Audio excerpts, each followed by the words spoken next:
За Grey Anatomy Medical Drama дээр тулгуурлаад өнөөдөр Be Proud of You буюу өөрөөрөө бахарах гэдэг чиглэлийг ярих гэж байна. Тэгэхээр өөрийнхөө ажил дээр хийсэн ямар нэгэн үйлдэлүүдээр та бахархаж сурах нь өөрөө айгүй чухал. Яагаад вэ гэвэл энэ нь өөрөө таны тархинаас нөгөө аз жаргалын ийм эерэг гормонуудыг ялгаруулдаг. Энэ гормонууд нь ялгарснараа илүү их нөгөө бүтээлч байдлыг танд яадаг вэ гэхээр авчирдаг гэсэн үг байхгүй. За тэгэхэд Grey Anatomy Medical Drama дээр энэ дээр онцлог дүр нь болохоор Кристине Ян бид нар мэднэ.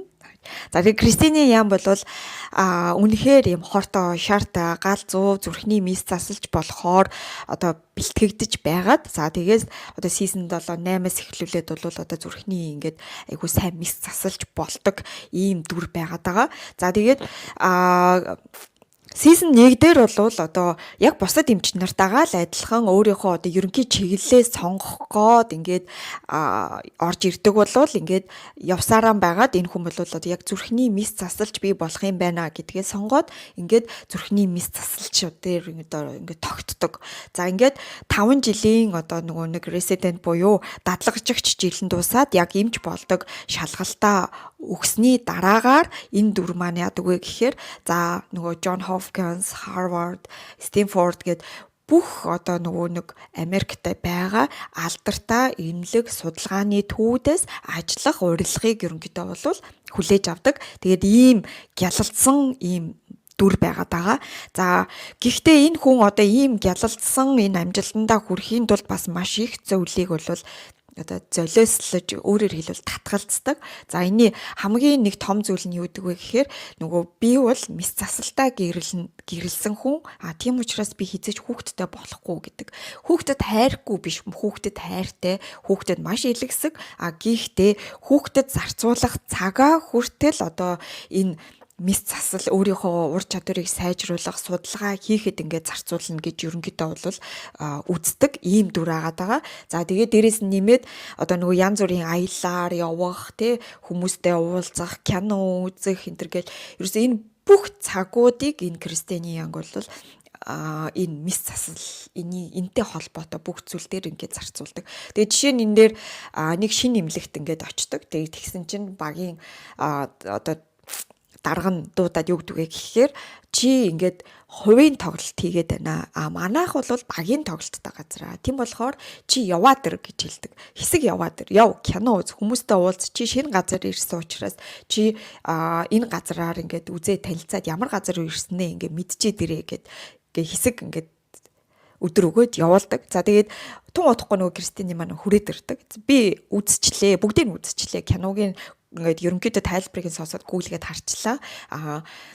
Интернетээр ороод энэ газрын талаар судалчлаа. Тэгээ болчлаа. Одоо би бол танаа багийн нэг гишүүн байхад бол болно. Би танаа багт нэг гишүүн байна гэж хэлдэг.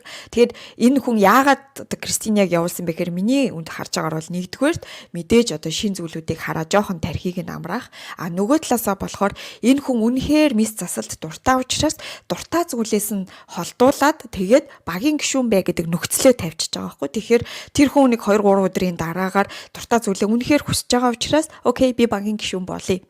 Тэгээд ажилдаа буцаад орчие. Амралт маань дууслаа гэж хүрээд ирж байгаа жишээ тий. Тэгэхээр ингээд заримдаа жишээ нь манай менторууд маань өөрөө тэр хүнийг үнэхээр тэр зүйлд нь дурлуулахын тулд эсвэл үнэхээр сайн үр дүн гаргахын тулд зүгээр яах нь нэг гэп өгөөд ээлж амралтын нөгөө 7 хоног явуулчаад ирэх юм бол бас ингээд буст хийх боломжтой байдгийг энэ дүрээр бол энэ дээр бол бас гаргаж байгаа.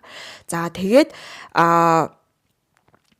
өөрөөрөө бахархаж чаддаг хүний хамгийн тод жишээ бол энэ Кристине Янгийн дүр. Өөрөөр хэлбэл өөрийнхөө хүрж байгаа амжилт тэр болгоноороо ингээд үнэхээр ингэж бахархаад ингээд дараагийнхаа тэр өлсгөлэн дараагийнхаа шин нээлт дараагийнхаа шин туршилтанд ингэж үргэлж хайж ирж ингээд явж их тэр инспайр буюу тэр гоё санаа авах тэр гоё зүйлүүдийг өөрөөрөө бахархаж олж авч чаддаг ийм дүр бол ийм Кристине Янгийн яг энэ дүр байгаа.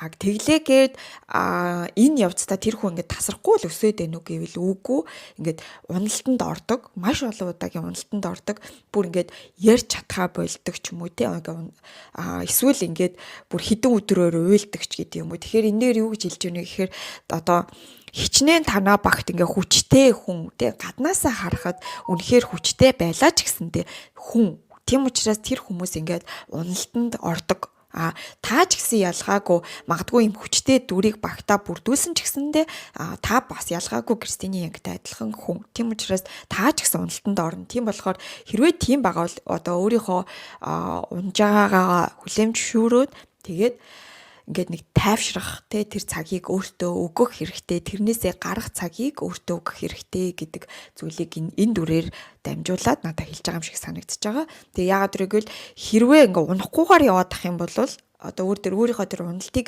мэдрэхгүйгээр ингээд яг нэг хിവэрээ яваад байгаа дөрүүд болохоор одоо Кристиний Янг шиг ийм супер амжилтыг бол авчрахгүй. Ингээд яг дунджаараа ингээд үлдчихэж байгаа тухай энэ кинон дээр ингээ маш олон дүрүүдээр ерөнхийдөө бол гардаг. Тэгэхээр уналт босолт гэдэг энэ хоёр зүйл өөрөө байж энэ супер амжилт ирд юм шүү. Нэгдүгээрт, хоёрдугаарт болохоор золиосууд байдаг шүү те. Ингээд одоо Кристиний Янг бол одоо ерөөсөө хүүхэдтэй болохгүй. За тэгээд энэ хүүхэдтэй болохгүйгаасаа болоод ингээд нөгөө хэдийгээр гэрэлсэн боловч одоо энэ чинь нөгөө асуудал үүсэж байгаа байхгүй тухайн гэр бүлд. За ингээд нөхрөөсөө ингээд салаад ингээд ганц бие амьдралыг эргэлт буцалтгүйгээр сонгож байгаа ч гэдэг юм уу те. Гэх мэтлэнгийн юм маш олон золиосуудыг ингээд гаргаж байгаа шүү гэдгийг энэ дүрээр ерөнхийдөө бол гаргадаг. За миний туршлагаар харах юм бол би өмнө нь Эмартад ажиллаж байсан. За тэгээд Эмартын 1, 2 дугаар салбарыг нээхэд төсөл анх эхлэхэд хэрэглэгчийн үйлчилгээг бол би хариуцаж тэ тухайн бодлого нь ямар ахын, сургалтуудыг яаж хэлэх юм, үйлслэр ямар үг хэлэх юм, хүмүүс одоо жишээ нь юу гэдэг те одоо касн дээр юм бичүүлээд гарахад одоо юу гэх юм, баярлаа гэж хэлэх юм уу, манайхыг сонгосонд баярлаа гэх юм уу, Эмартыг сонгосонд баярлаа гэж хэлэх юм уу, энэ төр гэл тэр бүгдийг нь ингээд боловсруулах гаргаад тавьж ийсэн. За тэгээд мэдээж дэлгүүр нээцний дараагаар үйлчилгээг одоо сонин хэвлэлүүдээр те одоо сайтуудаар бол шагшин магтчихсэн. Гэхдээ тэр үед би ерөөсөө өөрөөрөө бахархаагүй, би тэрний ард гарснаа ч мэдээгүй. Хизээ хойно ингээд 4-5 жилийн дараа бүх зүйл өнгөрсний дараагаар би бол хийсэн байсан биш те гэж бодож байгаа байхгүй. Тэгэхээр яаж ийн яг тэр халуун цаг мөчөд чи өөрөөрөө бахархаж сурах хэрэгтэй. Тэгэхгүй бол хичнээн одоо дараа нь ингээ ухаарсан ч гэсэндээ тэр цаг тэр халуун мөч өнгөрсөн л бол тэр ингээд бүх зүйл дуусч байгаа гэсэн үг байна. Тэгээд дараагийн видеогоор би та бүхэнд тэгвэл тэр халуун цаг мөч нь яг хизээ байдаг вэ гэдгийг Грэм Том дээр яаж үзүүлсэн талаараа тайлбарлана. Таны карьерийн алхам бүрт хамт байхыг хичээн. Тэгээ ашиглах типүүдийг өгөхийг хичээн. Өнөөдөр суралцаад маргааш туршицгаая. Өдрийг сайхан өнгөрүүлээрэй.